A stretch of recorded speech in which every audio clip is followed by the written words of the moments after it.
Hi, this is Mike Lodge. It's a Monday morning. It's cool here in South Carolina. And normally I come on and I do a blog, not a blog, but a podcast on business. But I was looking at all of the business issues out there, and it's exactly what we talked about last week. Nothing has changed. Nothing has gotten done in Congress. Nothing has gotten done in the economy. It is just sitting there, spinning wheels, and no one's working on it. So I'm not going to talk about business today. I do want to talk about, because I've talked to a lot of people and I advise a lot of people, and I hear a common thread, and it goes like this: times are tough. People are barely surviving.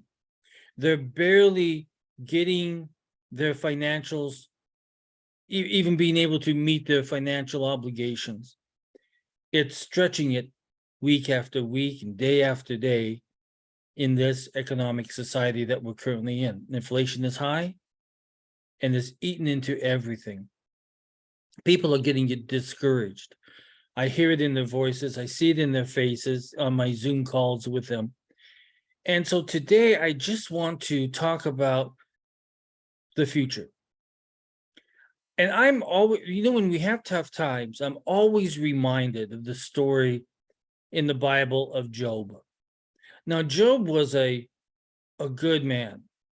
His belief was very strong in God. His faith was strong. So Satan came along, as he does with all of us, and he decided, you know what, I'm going to test this man. Let's see how good he is. Will he believe only in his wealth because he was a very wealthy man? Or does he actually believe and have faith in God? So he tested him. He took away all of his wealth. Every single thing that he had was taken away. He had nothing. His family was taken away from him. He was at the lowest of lows. And he would have conversations with God. He never swore at God. He never called God names. But he continued to have this faith that God was listening to him. And he talked and he talked and he complained and he moaned and he groaned and he questioned why God had let this happen to him. And it went on until finally God talked to Satan and says, okay, enough is enough. And Satan knew that he could not tear down Job's faith. Even though he had gone through everything, he had lost everything. He had lost even his reputation, which is the most valuable asset that all of us have. But he stood firm and he stood faithful. And in the end, he was blessed. So we have to remember that even though we're going through these tough times, we're living through our Job moments. I'm telling you, evil has gotten into our government. Evil has gotten into our schools. Evil has gotten onto the streets of our nation. But yet you and I, we keep asking him, why, God, are you allowing this to happen? And really the answer is to make us better people and to have faith and to know that God is listening to us. Even though that we moan and groan, we're still talking to God. We haven't lost our faith in what God can do for us. And so I think that if we have that faith, if we have that determinism, if we have that knowledge that there is something better to come, then it will come. If we have faith that good will always overtake evil, we will have good in our life. And I think that as we watch the world turn, as they had on television, as the world turns, we see that we must stay firm in our faith. Faith in God, faith in ourselves. That means that even though money times are tough, we still sit down, we do our budgets, we pray God will guide us, and that we will keep our families together. We keep our small businesses running. Because if Job can go through all of that, of losing everything, well, we can be faced with challenges too, and we can overcome them. Yes, it's tough in business right now. Yes, it's tough in our personal finances. But let it be known that our spiritual life must remain strong and focused in going forward.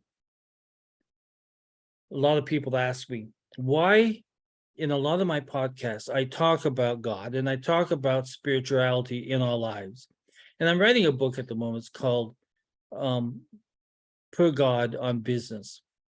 And it talks about the spiritual need to actually run your businesses, the spiritual need to run your homes, and that faith that you have to have and put forward every single day.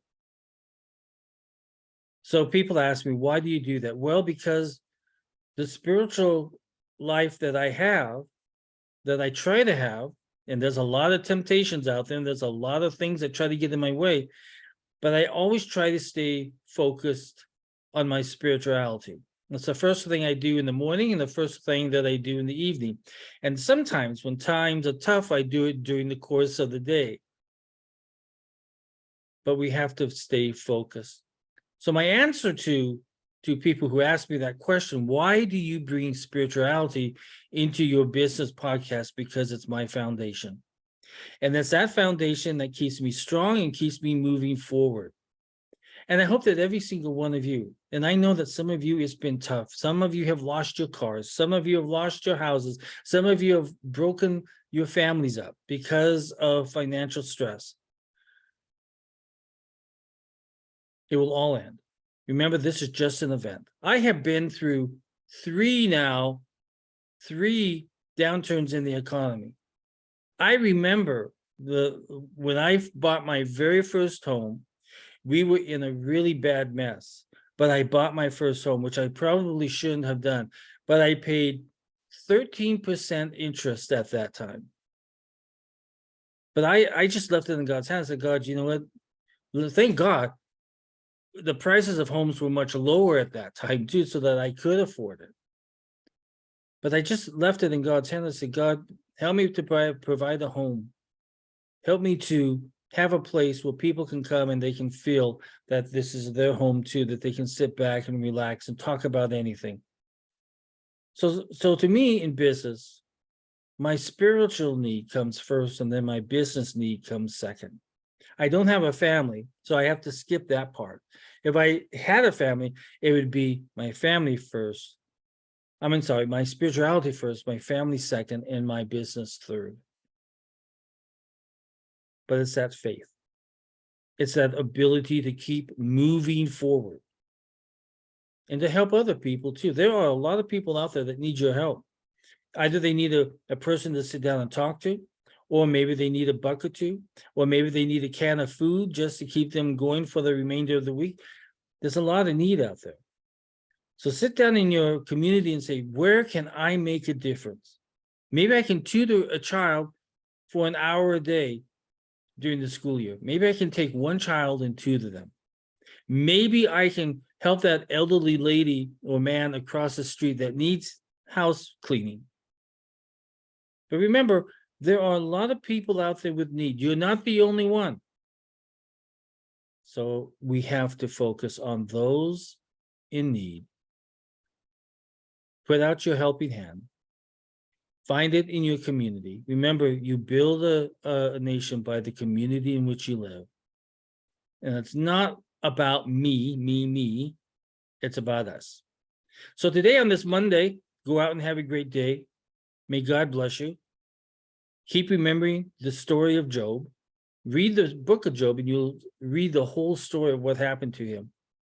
And at the end, through his faith, through his prayers, he made it.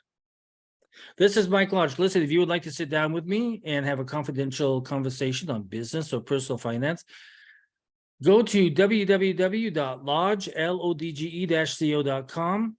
And if you have a business question, send it to, or personal finance question, send it to thebusinessadvisor at gmail.com. The links are down below. Don't forget to hit the like, what's the other one? Like, subscribe, do what you have to do to follow my podcast every day. Talk with you soon. God bless. Bye-bye.